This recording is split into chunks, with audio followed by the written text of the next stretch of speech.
আমি যদি প্রশ্ন করি সাধনা কাহাকে বলে,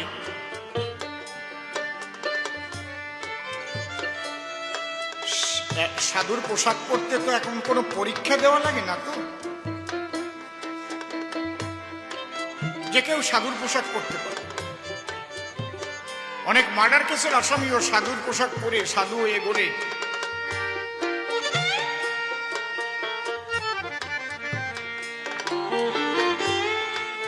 আবার প্রকৃত সাধু ও সাধুর পোশাক পরে। ভারী এক যন্ত্রণা। সাধু চিনবেন কি করে? যে সাধনায় সিদ্ধি লাভ করেছে সে তো সাধু। সাধনা কারে বলে? সাধুর পোশাক পরে যারা যারা ঘুরছে এর অধিকাংশ জবাব দিতে পারবে না সাধনা কাকে বলে। কেউ বলবে হরিনাম করলে সাধনা করা হয়। কেন? যারা নামাজ করে তাকে সাধনা হয় না? খালি হরিনাম করলে সাধনা হয়। যারা রেচক পুরক কুম্ভক করে তাকে সাধনা হয় না? যারা হরিবল বলে মাতাম দেয় তাদের সাধনা হয় না?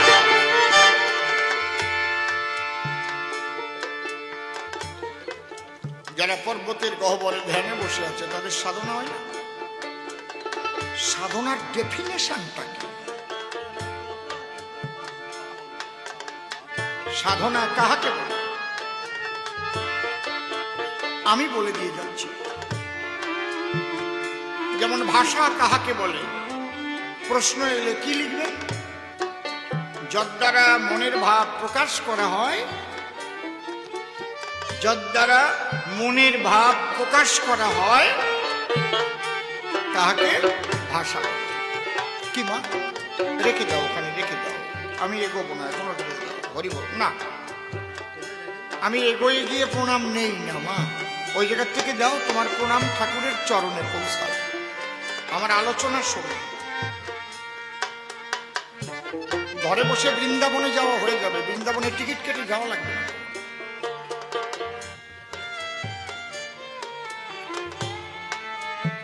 কত বড় কথা বললাম। এই শিক্ষাটা হচ্ছে গুরুদেব দেবেন।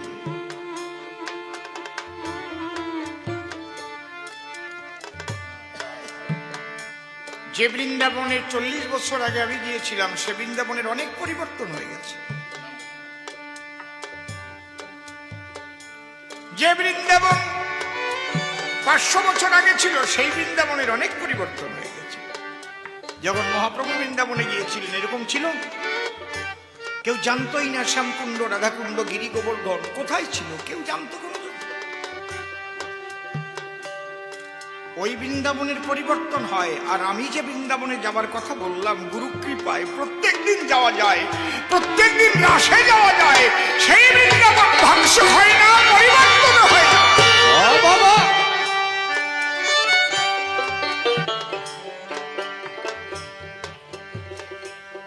দেহ বৃন্দাবন মাত্র, আমিত্ব নন্দের পুত্র, মন্দিরে শ্রীনন্দের নন্দ, মমতা যশোদা কোলে আনন্দে সদা খেলে দীপ্ত করি শ্রীনন্দের অঙ্গন। দ্বাদশ তিলক বনে, দ্বাদশ রাখাল সনে, দশিন্দ্রিয় বোধন চড়ায়, পিঙ্গলা যমুনা কুলে, আশা বংশী বটমূলে বাসনা রূপ বাসরি বাজায়। শুনে সে মুরলী ধ্বনি সুমতি রূপী লাদিনী চিরানন্দ কুসুম তুলিয়া, প্রীতি পালঙ্ক করে আরতি বিছানা করে সুগন্ধি কুমকুম ঢালিয়া।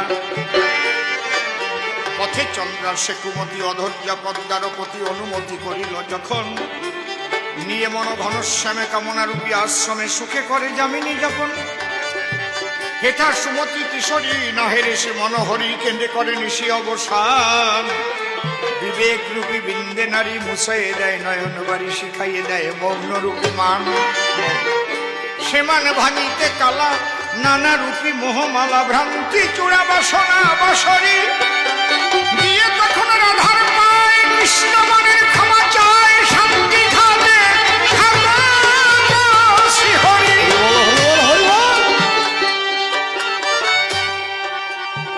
চতুর্দল মূলাধারে কুণ্ডলিনী সর্পাকারে জীবাত্মাকে বন্দী করে হয়ে আছে অচেতন। গুরুদত্ত মন্ত্র বীজে কুণ্ডলিনী জাগবে নিজে সরপদ্ম সরসী যে ক্রমে ক্রমে আরোহণ স্বাধিষ্ঠান লিঙ্গদ্বারে চন্দ্র সাজে চন্দ্র চূড়ে নাভিপদ্ম মণিপুরে রাধা কুণ্ড সুশোভন হৃৎপদ্ম নাহতে শ্যাম কুণ্ড পাবি দেখিতে কণ্ঠপদ্ম বিশুদ্ধাতে অপ্রাকৃত দোল ঝুলন ইড়া পিঙ্গলার সুষমা তিন নদীর তিন নমুনা গঙ্গা সরস্বতী যমুনা ধারা বহে অনুক্ষণ যে যমুনা নদীর তটে আব্য সিদ্ধি স্নানের ঘাটে নিত্য চিত্ত বংশী বটে বাসি বাজায় মনমোহন তারুণ্য কারুণ্যামৃত আর সেই লাবণ্যামৃত তিন ধারায় অবিরত রস হইতেছে খরণ ললাটে দ্বিদল মূলে তিন ধারা এসে মিলে ত্রিবেণীর সঙ্গমস্থলে পরম নবরাহন ত্রিবেণীর ওই পরপারে দ্বাদশ দল পদ্মবিহরে সহস্র দল তার উপরে ছত্রাকারে আচ্ছাদন তারই এক কর্ণিকা পার্শ্বে হংস পৃষ্ঠাসনে বসে সাধক বলে সিদ্ধি দেশে হবে রাইকা